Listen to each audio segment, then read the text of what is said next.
ನಮಸ್ಕಾರ ಎಲ್ಲರಿಗೂ, welcome to joys vlog. ಇವತ್ತು ಫ್ಯಾಮಿಲಿ ಎಲ್ಲ ಸೇರಿ ಶಿವಮೊಗ್ಗ ಹೊರಟಿದ್ದು. ಯಾಕಂದರೆ ಅಕ್ಕ ಮತ್ತು ಮಗುನ ನೋಡ್ಕೊಂಡು ಬರೋಣ ಅಂತ ಅಕ್ಕನ ಮನೆಗೆ ಹೋಗ್ತಾ ದಾರಿಯಲ್ಲಿ ಊಟ ಮಾಡಿಕೊಂಡು ಹಾಸನದಲ್ಲಿ ಅಲ್ಲಿಂದ ಜರ್ನಿ ಸ್ಟಾರ್ಟ್ ಮಾಡೋದು. ಹಾಸನ ಗಂಟ ನಮ್ಮ ಮಾಮನ ಮಗ ಡ್ರೈವ್ ಮಾಡಿದೆ. ಆಮೇಲೆ ನಾನು ತಗೊಂಡೆ 8 o'clock ಮೇಲೆ.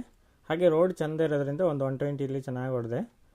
ಹೈವೇ ಚೆನ್ನಾಗಿದ್ದರೆ ಗಾಡಿ ಓಡಿಸೋದು ಗೊತ್ತಾಗೋದಿಲ್ಲ ಆ್ಯಕ್ಚುಲಿ. ಹಾಗೆ ಹೋಗ್ತಾ ಒಂದು 11:30 12 ಗಂಟೆ ಅಷ್ಟರಲ್ಲಿ ನಾವು ಅವ್ರ ಮನೆ ರೀಚ್ ಆಗಿ ಊಟ ಎಲ್ಲ ಮಾಡಿಕೊಂಡು ನಮ್ಮ ಪಾಪು ಜೊತೆ ಆಟ ಆಡಿಕೊಂಡು ಅವನು ನಮ್ಮನ್ನೆಲ್ಲ ನೋಡಿ ತುಂಬ ಖುಷಿಯಾಗಿಬಿಟ್ಟಿದ್ದ. ಹಾಗೆ ನಾವು ಅವನ ಜೊತೆ ಎಲ್ಲ ಕುಸ್ತಿ ಎಲ್ಲ ಆಡಿಕೊಂಡು ನಾನು ಮತ್ತು ನಮ್ಮ ಮಾಮನ ಮಗ ಹಾಗೆ ಅವನ್ನ ಕರ್ಕೊಂಡು ಎಲ್ಲರೂ ಒಟ್ಟಿಗೆ ಮಲಗಿದ್ವಿ. ಆಮೇಲೆ ಬೆಳಿಗ್ಗೆ ಬೇಗ ಎದ್ದು ಹೊರಗಡೆ ನೋಡಿದ್ರೆ ವ್ಯೂ ಈ ಥರ ಇತ್ತು. ನೋಡಿ, ಇವ್ರ ಮನೆ ವ್ಯೂ ಚೆನ್ನಾಗಿದೆ. ಅಡಿಕೆ ತೋಟ ಅದು ಇದು ಆ್ಯಕ್ಚುಲಿ ಲೇಔಟ್ ಇದು.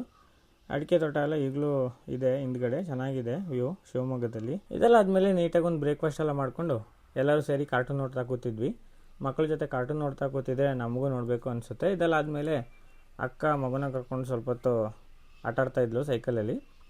ಅಷ್ಟರಲ್ಲಿ ಎಲ್ಲ ಪ್ಲ್ಯಾನ್ ಮಾಡಿ ಹೊರಗಡೆ ನರ್ಸರಿಗೆ ಹೋಗೋಣ ಅಂತ ನರ್ಸರಿಗೆ ಹೊರಟ್ವಿ. ಅಕ್ಕ ಮತ್ತು ಅಣ್ಣ ಮುಂದೆ ಕೂತ್ಕೊಂಡು ಗಾಡಿ ಓಡಿಸ್ತಾಯಿದ್ರು. ಹಾಗೆ ಎಲ್ಲರೂ ಸೇರಿ ನರ್ಸರಿ ರೀಚ್ ಆದ್ವಿ. ಇದು ಅವ್ರ ಮನೆಯಿಂದ ಒಂದು 2-3 ಕಿಲೋಮೀಟ್ರ್ ದೂರದಲ್ಲಿರೋ ನರ್ಸರಿ ಶಿವಮೊಗ್ಗದಲ್ಲಿ. ಚೆನ್ನಾಗಿದೆ ನರ್ಸರಿ. ಇದು ಹಿಂದೆ ಅವ್ರದ್ದು ರೆಸಾರ್ಟ್ ಕೂಡ ಇದೆ. ಒಳ್ಳೆ ಶೋ ಗಿಡಗಳಿತ್ತು ಮನೆಯಲ್ಲಿ. ಇಂಡೋರ್ ಪ್ಲ್ಯಾಂಟ್ಸು, ಔಟ್ಡೋರ್ ಪ್ಲ್ಯಾಂಟ್ಸ್ ಅಂತ ಹೇಳ್ಕೊಂಡು ಎಲ್ಲ ಥರದ ಗಿಡಗಳಿತ್ತು ಇಲ್ಲಿ. ಎಲ್ಲ ನೋಡಿಕೊಂಡು ಹಾಗೆ ಮೆಣಸು ಅದು ಇದು ತೆಂಗಿನ ಗಿಡ ಎಲ್ಲ ಗಿಡ ನೋಡಿಕೊಂಡು ನಮಗೆ ಒಂದು 2-3 ಗಿಡ ಬೇಕಿತ್ತು. ಅದನ್ನೆಲ್ಲ ಪರ್ಚೇಸ್ ಮಾಡಿಕೊಂಡು ಅಲ್ಲಿಂದ ಎಲ್ಲರೂ ಸೇರಿ ಹೊರಟ್ವಿ. ಆಮೇಲೆ ಎಲ್ಲರೂ ಸೇರಿ ಮನೆ ಕಡೆ ವಾಪಸ್ ಬಂದ್ವಿ. ಮನೆಗೆ ಬಂದು ಎಲ್ಲರೂ ಸ್ವಲ್ಪ ಹೊತ್ತು ರಿಲ್ಯಾಕ್ಸ್ ಮಾಡ್ತಾ ಟಿ ವಿ ನೋಡ್ತಾ ಕೂತಿದ್ವಿ. ಇವೊಂದೊಂದು ಕಾರ್ ಇತ್ತು, ಆಗಾಗ ಬಿಚ್ತಾನೆ ಅಂತ ಹೇಳಿ ಅಣ್ಣ ಪರ್ಮನೆಂಟ್ ಸೊಲ್ಯೂಷನ್ ಲಾಕ್ ಮಾಡ್ತಾ ಇದ್ದಾರೆ.